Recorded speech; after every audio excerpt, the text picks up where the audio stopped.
All in Sports Network. We love sports. It's Tuesday, August 19th, right here on your daily fix for all things Texas Longhorns. I'm Tanner Carlson. That is Jake Jimerson. And this is All In Horns presented to you by Rogue Sports Network.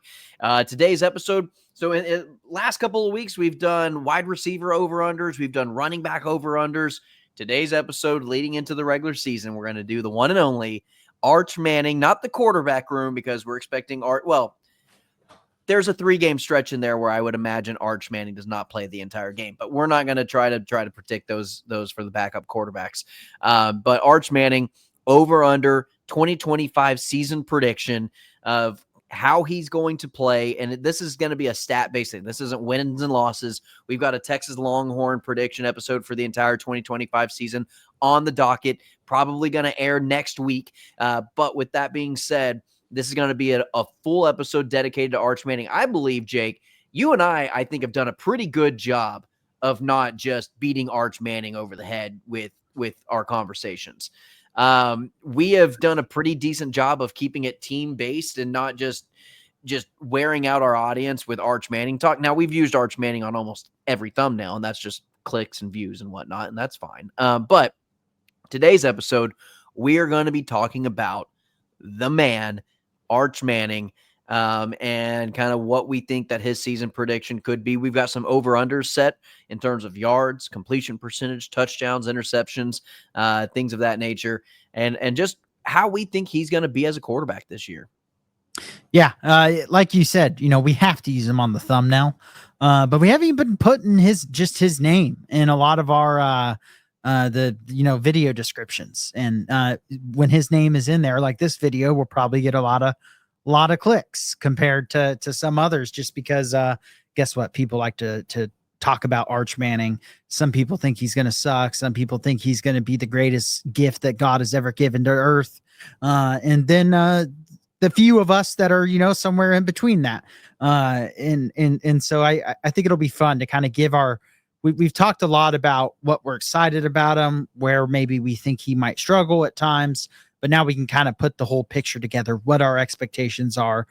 What is he going to go over, under a certain amount of yardage, touchdowns, picks, and all that, kind of get our full thoughts out there at Arch Manning, because I don't think everyone knows just our full thoughts on what we expect from him this year. Yeah, and I'll go ahead and we can just start this discussion. We can kind of give our over-unders after we talk about who we think Arch Manning is going to be and the type of season that he could possibly have. The ceiling of his season and the floor of his ceiling, Jake, is kind of what I want to get from you. But I'll go ahead and give mine. I mean, I think last year we saw glimpses, and Jake, you can run through the numbers as well. We were just kind of talking about the games that he did start. He came in second half against UTSA after Quinn Ewers got hurt. He started the UL Monroe game, and he started Mississippi State. And then obviously had a bye week, went into Oklahoma week, and Quinn took over for the remainder of the season. There were times where Arch came into the game, a possession or two against Georgia, but his completion percentage wasn't that high. I think whenever he came into the game, he started against UL Monroe. A lot of it was deep passes. He was just kind of just launching the ball down there. He's F it, Isaiah Bond down there somewhere, F it, Matthew Golden's down there somewhere, and it was just deep ball after deep ball after deep ball. I appreciated it. I love the gusto that he played with, but I think he's going to be so much more in control of the offense. Smart, headsy type player, running the scheme, running the system that Sark has placed with him. And so I just think we're just going to see a much more mature version of what Arch Manning was last year. I think his decision-making is going to be better with a hint, and you've got to play your style. I always compare it to kind of the Lamar Jackson, Josh Allen thing. Is there's a part of where Josh Allen, Lamar Jackson came into the league, and they were kind of this like gunslinger, didn't really always make the right choices. They were too much in their own style of play.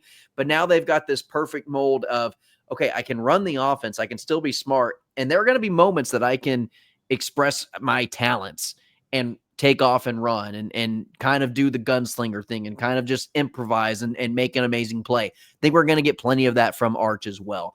But I just think that we're going to get a much more under control, more composed version of what Arch Manning was. And he is the undoubted leader of this team. And I think this entire team is going to get behind him and play for him as well.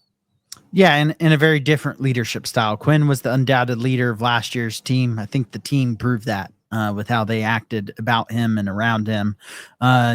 Arch is now this year, but Arch is a very different style leader. We've kind of talked about that quite a bit, just him being a little more verbal, a little more outward with his leadership, whereas Quinn was a little more, I think he was outward inside the program, but from the public spectacle and just his mannerisms on the field, a little bit more introverted than Arch is. When it comes to ceiling and floor, to me, the ceiling for Arch is coming out week one and just instantly looking awesome, and then just doing that the whole season and putting together a campaign that puts him in New York with a chance to win the Heisman. The floor to me is him maybe having some bumps along the way to start. Maybe doesn't look great against Ohio State, doesn't look horrible, but it's just kind of a mixed bag. There's some good, there's some bad. Lights up the lesser teams. Maybe there's some more bumps in the road as you get further into SEC play. But then he starts, I still think the floor is him catching his stride more and more as the season gets going. Where Texas could end up being kind of like last year's Ohio State in some ways, where maybe they don't play their best football until towards the end of the season and then get on fire if they can make the playoffs and go from there. And so to me, the floor for Manning is maybe having a little more bumps in the way than some people would like, but still kind of finding his stride and putting together a really good season when it's all said and done. Yeah, I think his ceiling is, like you said, competing and maybe being a top Heisman candidate at the end of the year, and just looks like a pro-made, pro-ready quarterback, and then competing for a national championship in his first year as a starter. I think the floor for him, I think the floor for this Texas team, at the very worst, I see 4 losses that are on the schedule. That could happen. I think I maybe even 5. I don't think that they're going to lose 5 games. I think at worst there are 5 games on the schedule that I could say, yeah, they could possibly lose that game. Ohio State, Florida, Oklahoma, Georgia, Texas A&M. Yeah. And I think the floor would be that Arch doesn't really show up for those games like we need him to, and Texas loses those games. I mean, it would be a downward floor, don't get me wrong, in terms of wins and losses. But with that being said, I don't see Texas losing 5 games. I just don't. No, when you're talking about a floor, it doesn't mean you think like, oh, this very possibly could happen. It's going, there's a 2% chance this happens, or a 1% chance, or less. You said, it's worst case scenario. And I do think that is the absolute worst case scenario is, those are 5 good teams you just listed. OU, a little uncertain, but I'd be surprised if they're not significantly better than last year. In the Red River, it's Texas OU. Any year there's a blowout. I mean, we just saw it where Texas was 49-0 one year and then lost in a really close game the next year. Texas just dominated OU last year. You have to imagine this year is going to be closer. The A&M game being at home comforts me quite a bit. I think the QB is probably the biggest question mark at A&M, ironically, even though I do think Marcel Reed is decent. I think, with the transfers they brought in at wide receiver, the line of scrimmage for A&M to me, with their returning, is why they are going to probably be a pretty good football team this year. And Elko with the defenses, they're going to and you have to figure A&M's defense is going to get a lot better this year under Mike Elko than they were last year. With that being at home, but then you have Florida, you have Ohio State, and you have Georgia all on the road. That is 3 of the hardest places to play in the country. If you're sitting here just penciling those in, win, and not thinking that those games are going to be close or difficult, I think you might be on the flip side, if you're just fully thinking they're going to hit the ceiling and go 12-0, which they could, but you just think those are going to be easy wins, I think you might be being a little bit more optimistic than probably you should be, where you're setting yourself up for disappointment. Yeah, well, there's also the idea of Arch Manning has yet to start an away game. His first away game start is going to be at Ohio State. Guess where his second away start At is? Florida in the Swamp. And then you get Oklahoma, which isn't a true home game. It's a neutral site at the Cotton Bowl. So, and then you've got at Georgia, and then you got home with A&M. You still have to go on the road against Mississippi State. The Cowbells they're no joke. They're no joke. I'm not saying that Mississippi State's gonna beat Texas. I'm just saying it's no joke. Those Cowbells We are saw legit. last year how many top teams in the SEC lost on the road to the lesser teams in the SEC. Texas was able to avoid that, but they had dogfights last year. Arkansas was uncomfortable. Vanderbilt. Vanderbilt got uncomfortable, even though it should have been comfortable. And so that, I mean, there are no easy wins when you start playing against good conference teams. But when you look at where they're going on the road, the fact that Arch's first 2 road starts in his career are at Ohio State and at Florida is just insane, especially when you figure Florida is going to be a really good team this year. So it improved at the very least from last year's team. If Lagway's healthy and they don't have any major injury issues, I have a hard time not seeing them being a really good football team. Now, does that mean they won't go 8-4? Well, if they could go 8-4 with that schedule and be a really, really good team. I mean, they have one of the hardest schedules I've seen in college football. Them and OU this year have just insanely hard schedules. So, but yeah, I think that gives kind of a good high level view, just what our expectations are for Texas a little bit. We'll do our prediction later, but then just Arch, what his season could look like from a ceiling and a floor perspective. Yeah. All right, Jake, well, let's go ahead and get into the over-unders. Jake and I, we kind of crunched some numbers. We did a little bit of what Texas's offense in terms of the passing game looked like last year, more so with Quinn Ewers than it was combined Arch and Quinn. But Quinn threw for 3,000. What was it? What was the number? It was 3.5. It was just under 3.5. So a little under. Obviously didn't play 2 games. Or yeah. 2.5. Yeah. So if we're kind of thinking, Arch along the lines of what Quinn did in about 9.5 games last year, in the regular season, this isn't counting postseason because we don't know. Obviously, postseason is not a guaranteed. But with what Quinn did in the regular season, or does that include his postseason? That I imagine that stat included postseason. Okay. So I didn't even think about that. Yeah, well, 3,500. Let's just say 3,500. And so we were going to say Arch Manning around a fully healthy season, 37.5. Yeah. So if not including the postseason, it does make it a little more difficult. So I'm just going to say season prediction. Because also, I mean, you have to figure he's only hopefully going to play first halves for some of these games to start the season. Yeah. That said, he could throw for 300 yards in some of those first halves because they are against teams they should take care of very quickly. But I truly think Arch this year will be the first 4,000 yard passer for Texas in their school's history. Because I think the run game is going to be really good. I think in some ways it may end up being a better run game than it was last year, especially as the offensive line gets to grow into the season. But I think that just opens up for more of deep shot. I mean, play action, launching that deep post route that Sarkisian loves that he hasn't really been able to use. Yeah. Because Quinn just wasn't great at throwing that route. And I think we're going to see a lot more of an explosive passing game. I think I think people are just expecting the UL Monroe, just him throwing it deep every time. It's not going to be that. I think he'll be more controlled. He'll take underneath routes. He'll take what's there. System. It'll be a lot of RPO, short passing game, screen game. It'll be a lot of what Steve Sarkisian. But we're going to see significantly more 40+ yard pass plays this year, I think, than we saw. Don't forget, Texas led the country in 20+ yard plays. Yeah. But they didn't have that many. For how many they had over 20 yards, they didn't have that many over 40 or over 50. Mm-hmm. And I think this year you're going to see a significant increase in those numbers. And so I think that will lead to Arch putting up, assuming he stays healthy, I think he goes well over 3750. I'm going to say over as well on the 3750. I don't know if he reaches 4,000, but I think around the 37.8 I think he flirts with 4,000 if he doesn't get there. It also, in my opinion, would depend on a playoff run. And I'm going to say if he plays 2 or 3 playoff games, maybe that results in a national championship. I would say he gets over 4,000 by the season. If they make a run to the semifinals and he's healthy the whole season, I have a hard time seeing him not getting over that. Yeah.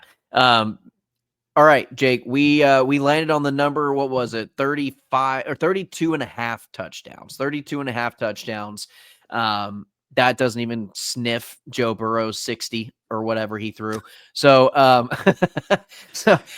those stats are unreasonable. I think he had over 5,000 yards passing in that season. I don't think we're going to have the 2019 LSU offense by any stretch of the imagination, but I do think I think 32 and a half, man, God, that is such a good number. I'm going to say 34. I'm going to say over. I think 34 touchdowns on the season is right where he's going to be.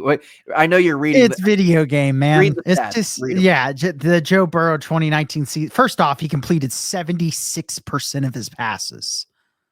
That's stupid. Yeah. That's more than that Colt McCoy year that seemed like he completed every pass.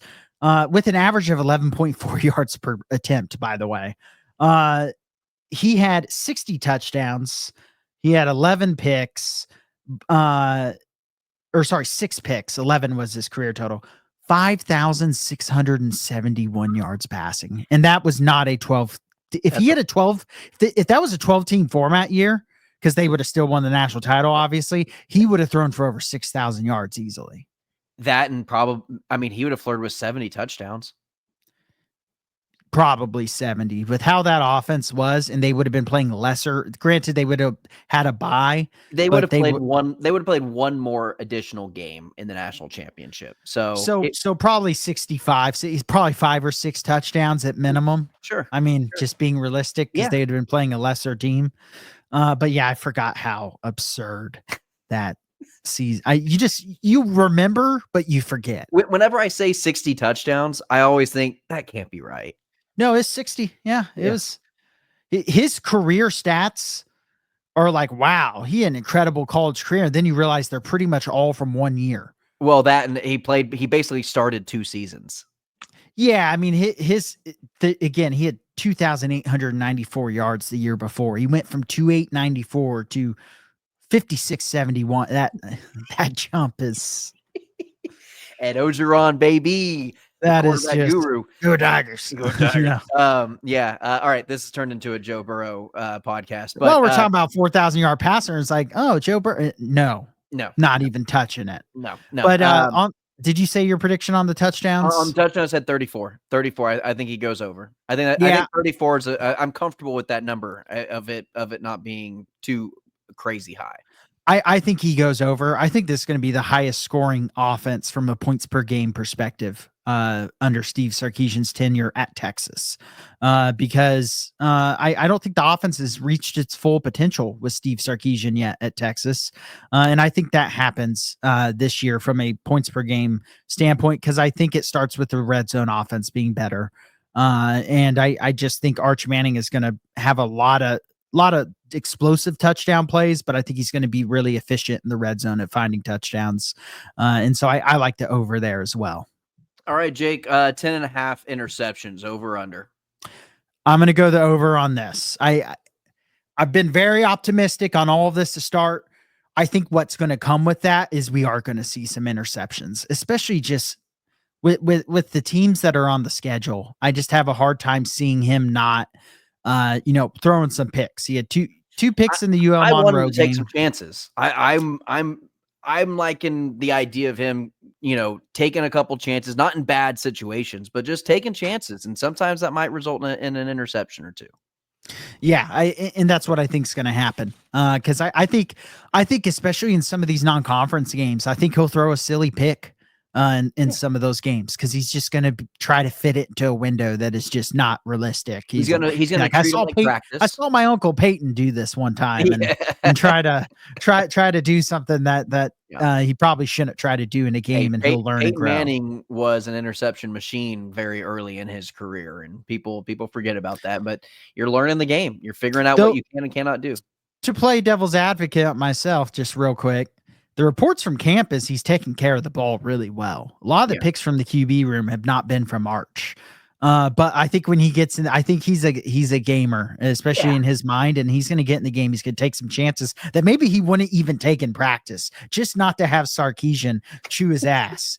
He's going to take it in the game because he's going to be like, I'm going to show him I can do this. And he'll throw a silly pick or two, especially early in the season. Man, I'm going to love watching Arch play, man. I just think it's going to be so much fun because I think we're going to get enough of a wily, gunslinger, just kind of crazy, like, what are you doing? But also we're going to have some plays from him that I don't think we've ever seen from a Texas quarterback. I don't think Colt McCoy had the arm that Arch Manning had. He had the accuracy, sure.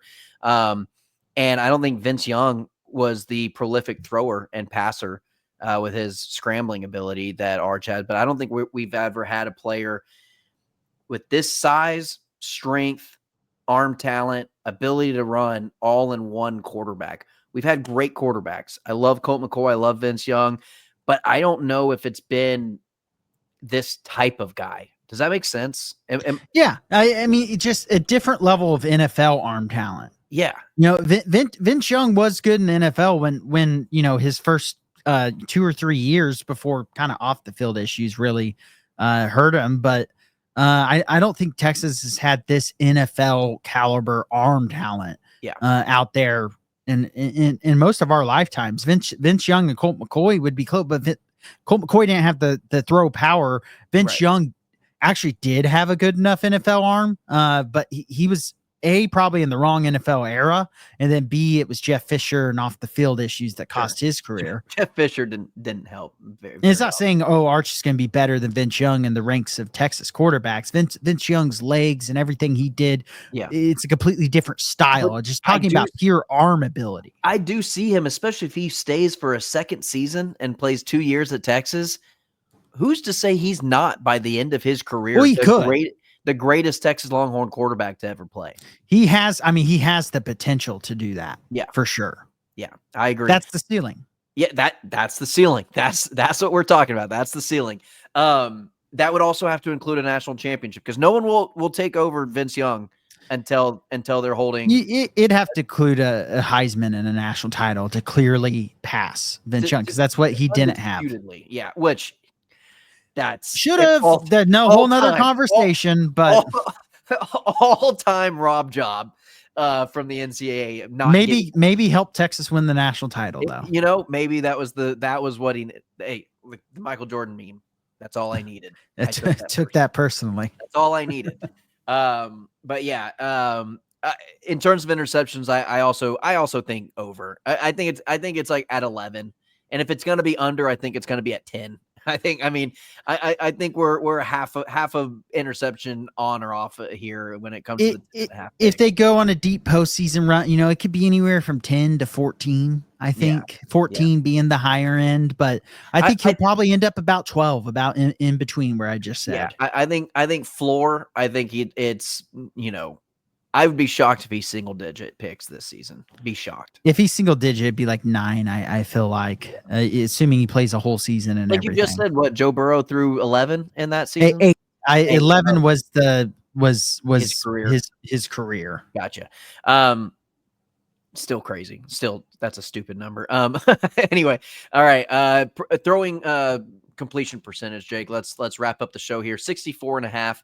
Man, I think that's pretty spot on. I'm gonna say 64. I'm gonna say 64% because I think Colt McCoy. I think at his best season, Colt McCoy was like 72.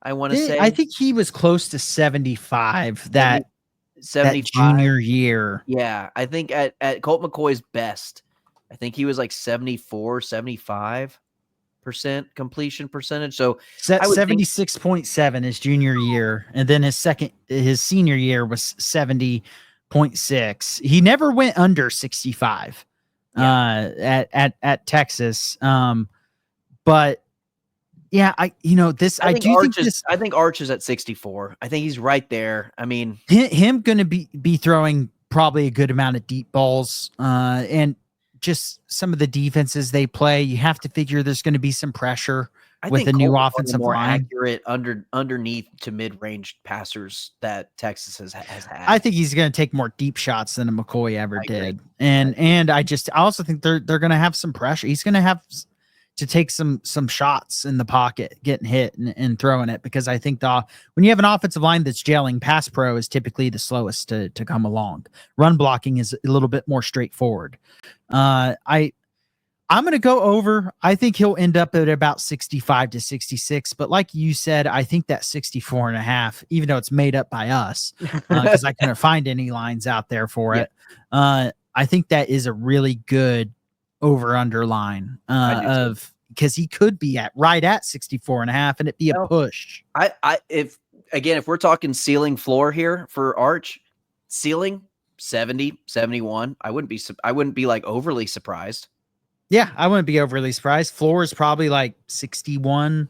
Yeah. Is it, maybe 60 if he's just, I mean, if his average yards per attempt is just crazy. It's not going under 60. I'd have a hard time seeing that, crazy. Especially since he's going to be able to pad it against, a good amount of teams. A lot of Sark's offenses, screen passes, out routes, like RPO, quick reads, like that's a lot. I do think we'll see less of those. I think the amount of throws behind the line of scrimmage will decrease significantly this year for Texas compared. They're still going to have them. Yeah. They're still going to have screens. I mean, I don't want Sark screens to go away, because guess what? A lot of defensive coordinators I've heard talk about preparing for Sark. They talk about how miserable it is preparing for all the different screens that he draws up. I think you'll see less overall passes behind the line. Sark does a really good job of getting his most athletic players the ball in open space. That's what it is, and it's getting Jaden Blue, it's getting Matthew Golden, it's getting DeAndre Moore, it's getting those guys the ball as quickly as he possibly can in the open field, and with some blockers, with a couple of blockers in the way to help out. So, all right, Jake, that's going to do it for today's episode. But yeah, I mean, that's kind of you and I think are pretty much on the same page in our expectations of what Arch is going to be. They're pretty high. I mean, they are, as much as we just talked about, we think a lot of people are too optimistic. I think there's people higher than we are. Well, yeah, there's people who think it, like, if he doesn't have a Joe Burrow season, the hype isn't worth it. And that's because the hype just become like him being the odds on Heisman favorite is just crazy. Jake, here's a question for you. Do you think our expectations on this podcast is gonna meet the hype of what the country maybe expects? I think if he does exactly what we just said, there will be people who say it was a disappointment. Okay, I agree. I 100% agree, and I would be like, I think that would be a really good season for him. I mean, we're talking playoffs. We're talking a possible national championship caliber season from him.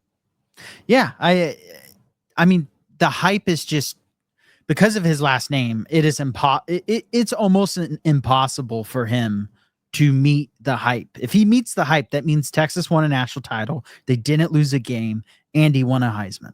That's the only way to meet the hype level. Yeah. I don't think that's realistic. Yeah, I agree.